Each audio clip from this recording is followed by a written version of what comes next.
So this is just a simple kimono bubu dress. So I folded it into 4. It's not going to have any joining on the shoulder, and I'm going to cut the sleeves together with it as well. So if you want to also have a shoulder slope, you can separate it, but for me, I'm just going to cut it together. So the neck width I'm working with is 3 inches, and then the neck depth for the back is 1.5, and for the front is a V neckline. So I'm going to work with 7.5 inches. So the measurement that I used to fold this fabric is my full length, which is 40 inches for me, and then for the width I used my shoulder measurement, which is 8 inches plus my sleeve length, whatever sleeve length you want to work with. So here, after connecting it, I'm going to grab my ruler. There is no shoulder slope, so I'm not going to mark anything on the shoulder area. So that's for my back, and for the front, like I said, it's a V neckline, so I'm using this straight ruler to connect it. So now I'm done with the neckline. The next thing I'm going to do is to create my sleeve opening. You can work with your armhole measurement. For me, that's 9 inches, or you can just work with whatever sleeve opening that you want to do. So for me, I think my armhole is actually 9 inches, so around 10 to 12 inches is okay for me. So I'll just leave it as maybe 11 or 11.5, which is here.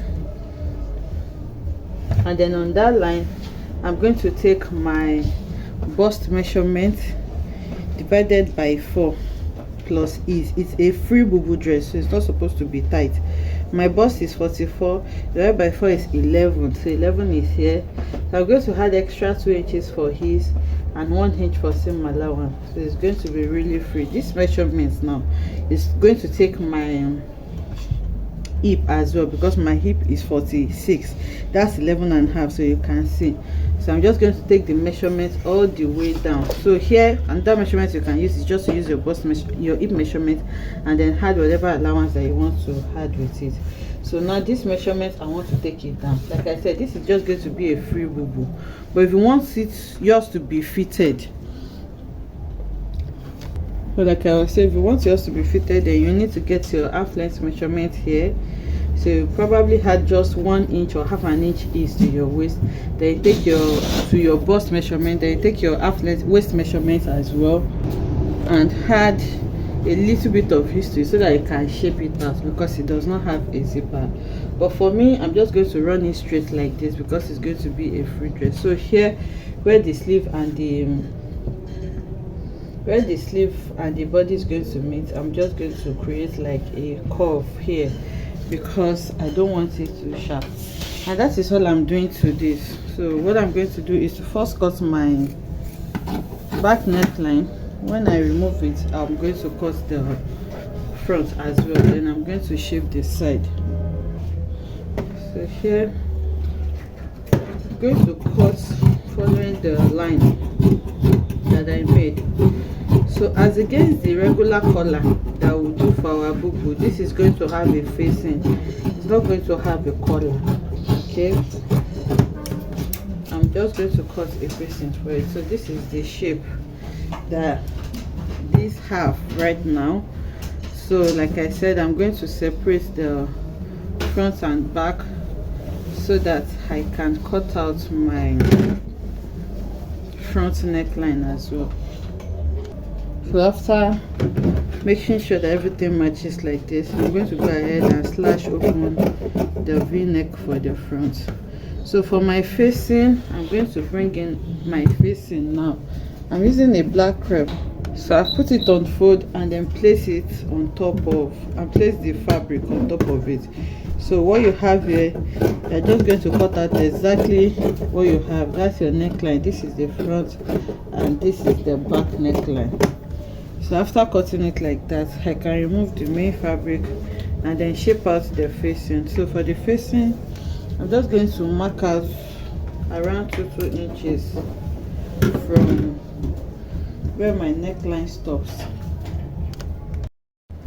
So I'm going to mark, I think, 3 inches, because I want it to be around 2 inches. By the time I sew 3 inches on the neckline, and then I turn by sorry, I'm going to use half an inch to sew it to the neckline and half an inch to turn, so I'll be left with the 2 inches. So now I'm marking 3 inches all around for my facing. The facing can be any shape you want. Okay, this is the shape that I want for mine, so this is what I am marking. So here I'm marking the same 3 inches all around, and that's what I'm going to mark here as well. So this lower part doesn't really matter because I'm still going to place a fabric there. So now I'm cutting this out and I'm going to use it to turn my neckline. Okay, so this is what I have. So now when I want to sew it, I'm going to tape it outwards. Okay, this is my dress.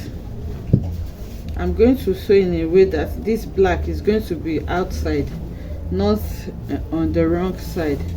So which means I'm going to be placing it on the wrong side of my fabric. I'm going to pin this on the wrong side of my fabric and sew, so that by the time I sew it, I'm going to flip it to the right side. Then I'm going to use this black to tape the sleeve as well. So I have fixed the facing, you can see. So you just sew it and turn to the right side. This is the wrong side. You can see that it is clean, and this is the right side.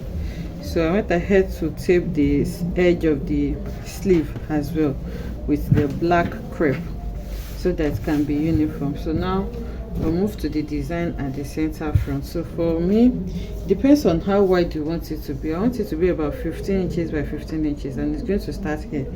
So I'm going ahead to cut out a crepe of 15 inches by 15 inches. So it was just a perfect square before. Then after cutting it out, I added my hairstay, as you can see, and then I folded it in on all the 4 sides. You can see I folded in same allowance of half an inch and ironed it neatly. So after that, I placed it here, and then I determined where I want it folded. So I just folded it at that point like this, and then I ironed as well. So now I'm going to be centralizing this, but you can place it anyhow. You can just place it on one side like this, but for me I want it to be at the center. So I just fold it into 2 to know the midpoint, which is here. You can chalk it, and then that midpoint I'm going to match it with the edge of my neckline. So like I said, it's going to start from exactly where my neckline stops. So what I'm going to do is to pin all of this in place. So this can be as wide as you want. Mine is quite wide because I want it to be bold, as you can see, but you can make yours to be just 12 by 12, 12 by 10, depending on what you want basically. So for my own, I'm not going to just leave this part plain. I'm going to be adding a fabric sticker to it.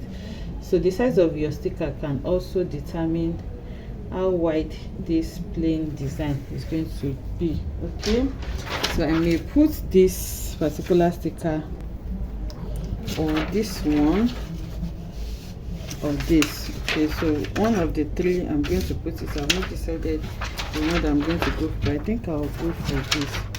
So what I'm going to do now is to just pin this all around and sew it first before I place my sticker. You can also place your sticker before you sew. It's still the same. I just prefer, because I've not actually decided the type of sticker that I'm going for, so I'm just going to sew mine first. So after sewing it down, the next thing is just to close up the dress and sew on the sides by the 1 inch allowance that I left. Then after sewing it on this side, I'll go over to the hem and hem it as well. So you just close it up and sew it by this side. I'll do this now and bring it back to show us.